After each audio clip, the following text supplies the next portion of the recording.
numeral 3 y 69, numeral 5, párrafos primero y tercero de la Constitución Política de la Ciudad de México.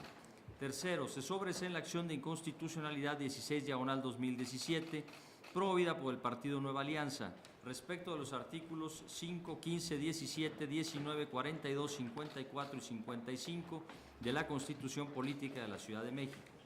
Cuarto, se reconoce la validez del artículo 29, apartado A, numeral 2, de la Constitución Política de la Ciudad de México en la porción normativa que señala: las diputaciones serán electas en su totalidad cada 3 años mediante el voto universal, libre y secreto, al tenor de la interpretación conforme contenida en la parte considerativa de esta sentencia. Quinto, se declara la invalidez del artículo 29, apartado A, numeral 2 de la Constitución Política de la Ciudad de México en la porción normativa que señala el número de diputados a elegirse por los principios de mayoría relativa y de representación proporcional a fin de quedar como sigue. 2. El Congreso de la Ciudad de México se integrará por 66 diputaciones, electas según el principio de mayoría relativa, mediante el sistema de distritos electorales uninominales y según el principio de representación proporcional. Las diputaciones serán electas en su totalidad cada 3 años, mediante el voto universal, libre y secreto. Por cada persona propietaria se elegirá una suplente del mismo género. Sexto, se declara la invalidez del artículo 29, apartado B, numeral 1 de la Constitución Política de la Ciudad de México en la porción normativa que señala: en la asignación por el principio de representación proporcional, los partidos políticos registrarán una lista parcial de 17 fórmulas de candidatas y candidatos por el principio de representación proporcional, lista A. Los otros 17 espacios de la lista de representación proporcional, lista B, serán ocupadas de conformidad con el procedimiento que contemple la ley. Séptimo, se declara la invalidez del artículo 29, apartado B, numeral 2, inciso A, de la Constitución Política de la Ciudad de México. Octavo, se declara la invalidez del artículo 27, apartado D, numeral 2, de la Constitución Política de la Ciudad de México. Noveno, se declara la invalidez del artículo 53, apartado A, numeral 3 de la Constitución Política de la Ciudad de México en la porción normativa que señala: donde cada uno representará una circunscripción dentro de la demarcación territorial. Y por vía de consecuencia se declara la invalidez del párrafo quinto del artículo 22º transitorio del decreto por el que se expidió la Constitución Política de la Ciudad de México. Décimo, se declara la invalidez del artículo 29, apartado B, numeral 3 de la Constitución Política de la Ciudad de México en la porción normativa que señala para un solo periodo consecutivo. Décimo primero, las declaraciones de invalidez decretadas en este fallo surtirán sus efectos a partir de la notificación de los puntos resolutivos de esta sentencia a la Asamblea Legislativa del Distrito Federal y al Jefe de Gobierno de la Ciudad de México, conforme a lo precisado en el apartado octavo de la presente resolución. Y décimo segundo, publíquese esta sentencia en el Diario Oficial de la Federación, en el Semanario Judicial de la Federación y su Gaceta, y en la Gaceta Oficial de la Ciudad de México. Gracias, señor secretario. En primera instancia, y antes de proceder al análisis de otros considerandos, le voy a dar la palabra al señor ministro Lainez, ponente de este asunto. Gracias, ministro presidente. Señoras ministras, señores ministros, el día de hoy someto a la consideración de este pleno un proyecto de sentencia que abordaría el estudio de un primer grupo dentro del gran cúmulo de impugnaciones que fueron planteadas ante la Suprema Corte de Justicia en contra de la Constitución de la Ciudad de México. Se trata, sin duda, de un asunto inédito. Por un lado, porque esta Suprema Corte estudiará por primera vez un instrumento fundacional estatal, es decir, la constitución de una entidad federativa, la original y en su totalidad, que, como todos saben, se discutió y aprobó a través de un proceso extraordinario mediante la elección de una asamblea constituyente. Por otro lado, porque el decreto aprobado que contiene la nueva Constitución fue impugnado por diversos órganos estatales: la Comisión Nacional de Derechos Humanos, la Presidencia de la República, el Senado de la República, el Poder Judicial de la Ciudad de México, la Procuraduría General de la República, así como por 2 partidos políticos. Cada impugnación desde variadas perspectivas y ópticas jurídicas distintas.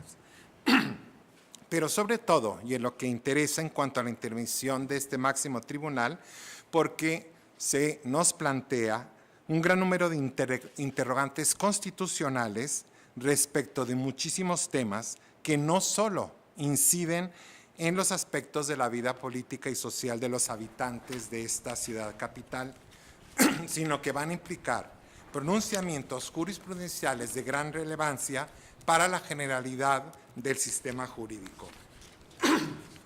Por mencionar tan solo algunos, los alcances y límites del sistema federal mexicano y sus repercusiones en rubros como los sistemas educativos locales, transferencia de ciencia y tecnología, derechos laborales, planificación familiar, entre otros tantos temas planteados y desarrollados en la Constitución. Desde luego, la naturaleza jurídica de la Ciudad de México y la conformación de sus órganos de gobierno. El contenido y regulación de los derechos humanos, derecho a una muerte digna, libertad de culto, asociación, entre otros, y la posibilidad de su ampliación o modificación por una legislatura de una entidad federativa, y desde luego el parámetro de regularidad constitucional planteado en la nueva Constitución. Cada uno de estos aspectos es por lo menos polémico y ameritan un estudio profundo, por lo que al estar todos presentes en una misma norma convierten a este asunto en una gran complejidad. Desde su trámite, el asunto presentó retos sin precedentes para esta Suprema Corte. ¿Debía o no participar la Asamblea Constituyente en la defensa de la Constitución que aprobó, a pesar de que por mandato literal directo de la Constitución Federal había cesado en sus funciones de constituyente y retornado sus integrantes a sus labores cotidianas? La segunda sala de esta Suprema Corte, después de un recurso de reclamación que presentó la propia Asamblea Constituyente, analizó las circunstancias extraordinarias en que se desenvolvieron las impugnaciones mencionadas y el carácter excepcional de la acción que habremos de resolver, y determinó que era necesario realizar una interpretación sistemática que permitiera a la Asamblea Constituyente, a través de sus representantes, argumentar y sustentar la validez de la Constitución local. Esto obligó a reponer todo el procedimiento, otorgar a los representantes legales de la Asamblea los plazos para presentar sus informes, recibir estos, analizarlos, lo que significó también que el trámite procesal del expediente se extendiera por mayor tiempo. En este contexto y dentro del universo de impugnaciones presentadas por los actores, se incluyeron cuestionamientos relacionados con la materia electoral, y precisamente en un año en el que dará inicio el proceso electoral en la Ciudad de México.